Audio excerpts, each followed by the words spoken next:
Today, the Middle East has its own version of NATO. On August 7, something happened in Mecca that completely changes the balance of power in the Middle East, and Iran is clearly not happy about it. Saudi Arabia, Turkey, and Pakistan have signed a collective defense agreement. It's modeled directly after Article 5 of NATO, which means that an attack on any one of the three countries will be considered an attack on all participants in the agreement. This means that any further attack on Saudi Arabia by the Yemeni Houthis, who are supported and financed by Iran, Turkey and Pakistan will be forced to enter the war. However, Tehran has already stated that the agreement with Turkey and Pakistan will not ensure Saudi Arabia's security. They say is just a formal document that will not protect Riyadh at all. And on the same day, Donald Trump told reporters that, in his opinion, a war with Iran will end soon. And his finance minister, Scott Bessent, once again announced that the deal with Iran will be ready in the coming days. So, in this episode, let's break down both events and how they are connected. My name is Alexei Peterberg. Let's figure out these topics together. But before we start, please subscribe to this YouTube channel. We're getting close to 300,000 subscribers, so I'd appreciate every subscription.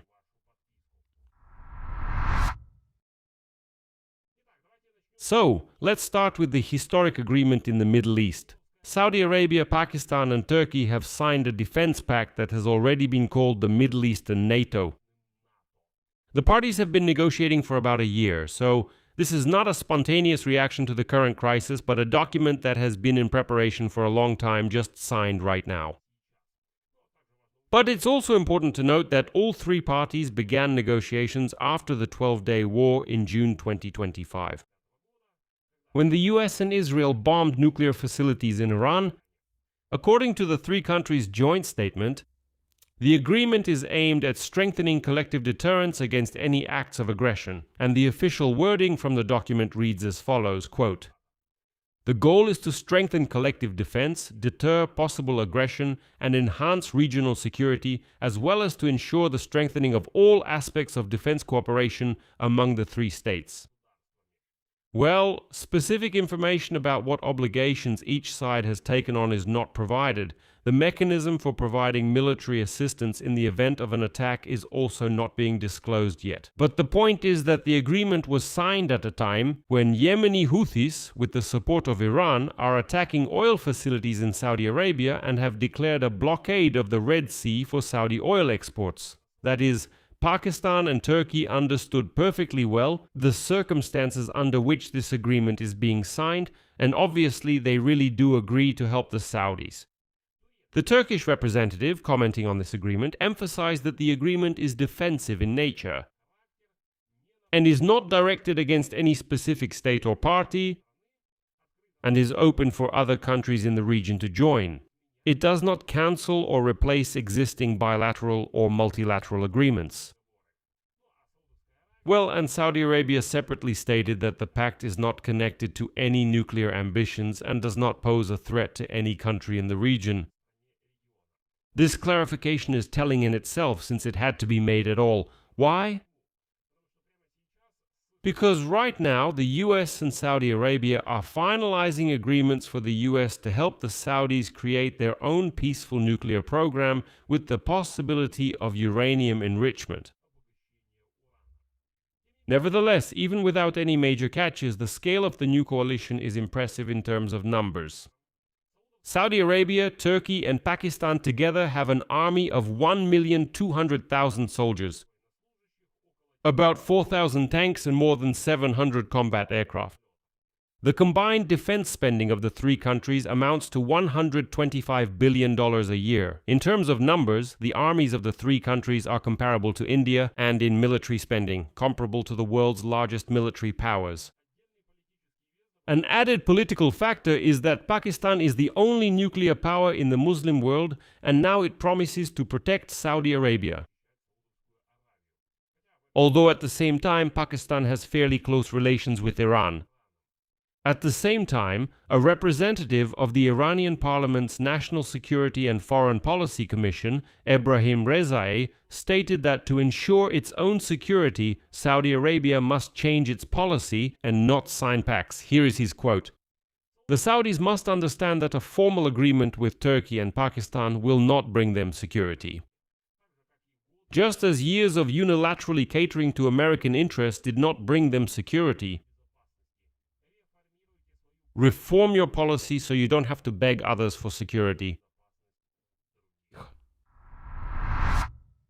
And it's important to understand that the current pact is not the first step in bringing the three countries closer together, but rather the consolidation of already established ties. Saudi Arabia and Pakistan signed a bilateral mutual defense agreement back in September 2025.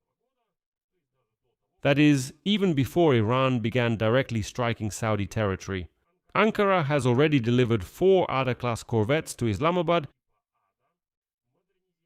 modernized Pakistan's submarines and fighter jets. In turn, Riyadh has already purchased Turkish Bayraktar Akinci strike drones. In this partnership, Turkey and Pakistan can provide advanced defense technologies and production capabilities, while Saudi Arabia is able to provide funding. Overall, the agreement will strengthen the influence of the three countries on the entire regional security architecture. And notice, Russia is no longer mentioned here at all. In other words, we have to acknowledge that Russia as a state was kicked out of the Middle East security architecture a long time ago. They just kicked Russia out and said, that's it. There will be no unwashed Russians here. Now, why did this happen right now? Here we need a broader context of the war, because the deal itself is a direct consequence of the recent escalation. Riyadh was one of the loudest opponents of war in the Middle East, and all this time it tried to hold Trump back from escalating against Iran. But the attacks that Saudi Arabia continues to suffer from, coming from several directions, have nevertheless left Saudi officials deeply alarmed. In Riyadh, they hint that the kingdom is preparing for a large-scale coordinated attack from Iran-backed groups in Iraq and Yemen, operating with the support of the Islamic Revolutionary Guard Corps. Tehran has already warned the Gulf countries, that the resumption of American strikes will trigger retaliatory attacks on energy facilities and desalination plants throughout the region. The scale of the actual damage is already significant. I mean, the damage which is being inflicted by Iran's proxy forces on Saudi Arabia. Not to mention how many facilities Iran itself has destroyed on Saudi Arabian territory. For example, the Yemeni Houthis are blocking the Red Sea, but at the same time, as we learned, they killed at least 58 government troops in Yemen in missile and drone strikes. And this is one of the bloodiest days of the civil war in Yemen in the past 4 years. This means that the Houthis are stepping up their military actions again. And as a reminder, the Saudis are on the side of the government forces in Yemen. And it is precisely in this context that the true meaning of the agreement signed in Mecca becomes clear. This is a warning to Tehran that forces in the region have begun to join forces. And another major attack on Saudi Arabia could indeed activate this pact, draw Pakistan and Turkey into the conflict, and sharply expand the scale of the entire war. Now, the second event of the day is Trump's statement on Iran. The US president said, quote, "I think it will all end pretty soon. I don't think Iran can hold out for long." Well, of course, that already sounds pretty funny, considering that we've already heard this kind of rhetoric a million times over these 6 months of war. Answering a question about ammunition supplies, Trump acknowledged the problem directly, quote, "Mopi, Anki, and she, we have certain types of very powerful weapons whose stockpiles are practically unlimited. For others, the situation is somewhat more tense." According to him, American defense companies are building new production facilities, including plants for producing Patriot and Tomahawk missiles. But just yesterday, Trump was still complaining in private conversations that reports about the Pentagon's depleted weapons stockpiles make the US look weak in negotiations with Iran. And that's exactly why publicly he insists that no, the US has huge stockpiles of ammunition, although he does admit there are shortages of certain types of weapons. At the same time, let me remind you, Iran and Oman are close to finalizing a framework agreement on commercial shipping in the Strait of Hormuz. And today, an Iranian official stated that the final decision will be made at a higher level and warned that the agreement will not automatically lead to the opening of the strait. Because there are a number of requirements for the Americans, which I talked about in one of the previous episodes. Tehran, meanwhile, continues to deny the existence of direct negotiations with the US, saying it is only talking with Oman. It's also worth mentioning an earlier but related initiative. Back at the end of July, 14 countries supported the Saudi proposal to create a multinational maritime defense alliance to protect international shipping.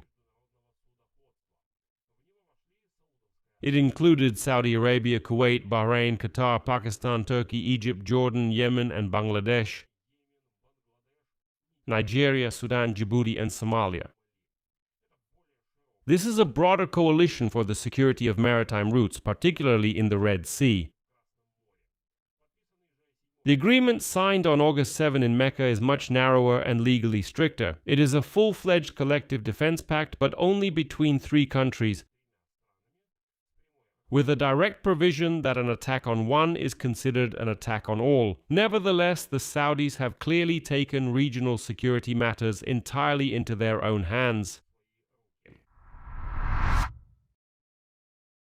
In conclusion, Saudi Arabia, apparently tired of waiting for protection only from the Americans and continuing to suffer real losses from attacks by pro-Iranian groups, is building its own military coalition with 2 other major regional players, nuclear-armed Pakistan and Turkey, which has a powerful army. Meanwhile, in Washington, Donald Trump is assuring everyone that the war is coming to an end, while at the same time admitting a shortage of ammunition, which he himself tries to publicly downplay.